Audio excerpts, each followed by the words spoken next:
Hello, I'm Ali Minchow, and this is my research essay video post about the Brown versus Board of Education case and how it affected schools and sports. Now, the beginning of my paper discusses what the Brown versus Board of Education case was. It was a case against segregation in schools because it was deemed that the separate but equal doctrine that had previously been employed was unconstitutional. This being because, although they did try their best to give equal resources to both black and all white schools, there was an inherent inequality in that even if they were given the same material, the teachers would be different, the environment would be different, the schools would all be slightly different. And they took it as a violation of the 14th Amendment, which was the Equal Protections for All Act. And after they deemed it unconstitutional, it took a very long time for schools to actually act on the desegregation, although the Supreme Court had said in all due speed. And it may have been because of the just ingrained mentality that the white people and the black people, or immigrants or people of color, were supposed to be separate and white people were just better.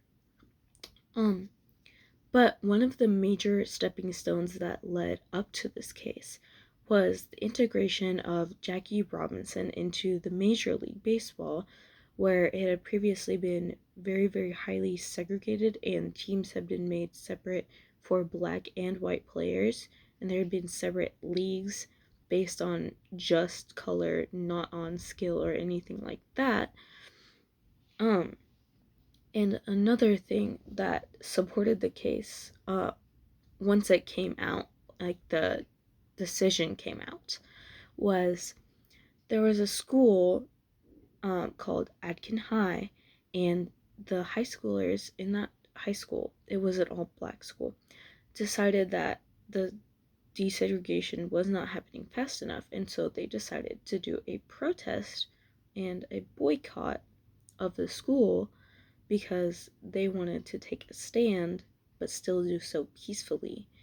and not give the other, like the opposition, more reason to dismiss them or call them violent,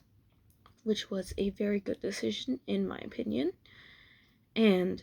even when the schools did decide to integrate,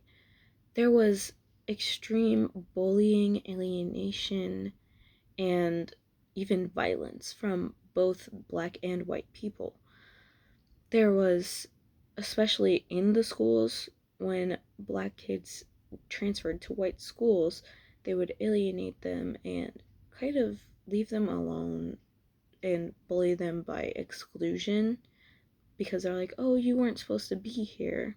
And the black community would be like, you are not really a part of our community anymore because you're trying to conform to the white people. And in one particular school, when one of the girls tried to integrate into the school, there was a huge, like, almost mob, and the police had to, like, go with the girl and accompany her into the school to make sure that no one would harm her and to hold back the violent protesters. And this may seem like a very ancient issue that we haven't had much issue with recently and that we would have overcome by now, but it's actually somewhat of a current issue. And in many private institutions, there is a very obvious white majority, and this may be because of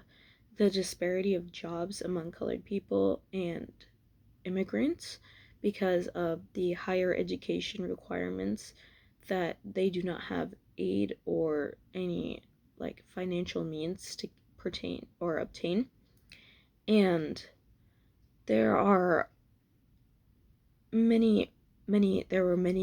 cases that contributed to the overall Brown versus Board of Education case. It was not just one case, it was a collection of many cases of the same thing that were brought together,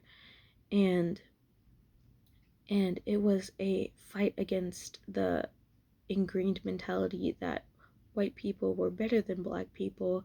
which was seen in even young children, as was seen in a doll test performed by some psychologists,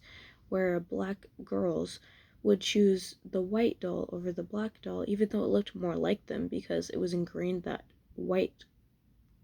characters or people were just better. And even though we do struggle a little bit with the integration and inclusion of everybody in schools today, I think it leaves a lot of opportunities for growth in schools, and just making sure that in our other fields like job fields or whatever, we are including people of color and immigrants into what we are doing.